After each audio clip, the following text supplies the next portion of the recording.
Amar hope.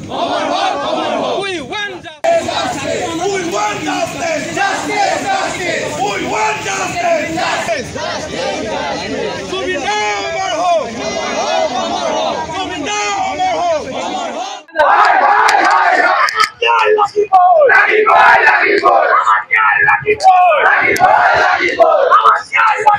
সমগ্ৰ গোটেই বিষয়টো লেহেমীয়া কৰি গৈ আছে আমি দেখিবলৈ পাইছো বিভিন্ন সময়ত ৰাজনৈতিক মহলৰ একাংশই কিন্তু গোটেই বিষয়টোক জুবিন গাৰ্গক এজেণ্ডা হিচাপে লৈ বস্তুবিলাক দীঘলীয়া কৰি গৈ আছে বিভিন্ন তুলুঙা মন্তব্য কৰিবলৈ আৰম্ভ কৰিছে গতিকে আমি ইয়াৰ পৰা সকীয়াই দিব বিচাৰিছো যে জুবিন গাৰ্গ কেতিয়াও তেওঁলোকৰ ৰাজনৈতিক এজেণ্ডা হ'ব নোৱাৰে জুবিন গাৰ্গ আমাৰ জাতিৰ স্বাভিমান আমাৰ চিনাকি প্ৰতিগৰাকী হৃদয়ৰ চন্দন তেখেত আমাৰ গতিকে জুবিন গাৰ্গক ন্যায় অতি শীঘ্ৰে প্ৰদান কৰিব লাগে নহ'লে আমি ইয়াতকৈ তীব্ৰতা গণতান্ত্ৰিক আন্দোলন গঢ়ি তুলিবলৈ বাধ্য হ'ম ডিব্ৰুগড় বিশ্ববিদ্যালয়ৰ ছাত্ৰ মহলা ছাত্ৰই প্ৰথম দিনৰ পৰা কৈ আহিছে আমাৰ কথা স্পষ্ট জুবিন গাৰ্গে ন্যায় পাব লাগিব আচলতে আমি যোনখিনি সময়ত আমি জুবিন গাৰ্গৰ চিৰযুগমীয়া গানসমূহ কেনেদৰে সংৰক্ষণ কৰিম কেনেকৈ বিশ্ব দৰবাৰত জুবিন গাৰ্গৰ নাম আমি আকৌ এবাৰ উজ্বলাই আনিম সেইখিনি কথা পাতিব লাগিছিলে সেইখিনি কথাতে কিন্তু আমি সেইখিনি সময়তে আমি অসমীয়াসকলে আপুনি হওক বা মই হওক আমি জুবিন গাৰ্গৰ ন্যায়ৰ ওপৰত ভিক্ষা খুজি থাকিবলগীয়া হৈছে সেইখিনিতে কিন্তু আমি অসমীয়া হিচাপে অসমীয়া জাতি হিচাপে কিন্তু প্ৰথমতে আমি বিফল আৰু অসমীয়া মুখ্যমন্ত্ৰী মহোদয়ক ইয়াৰ পৰা স্পষ্টভাৱে ক'ব বিচাৰিছোঁ ক্লাছ 9-10 ল'ৰা ছোৱালী নিচিনাকৈ তেওঁ তুলুঙা মন্তব্য নিদিব তেওঁ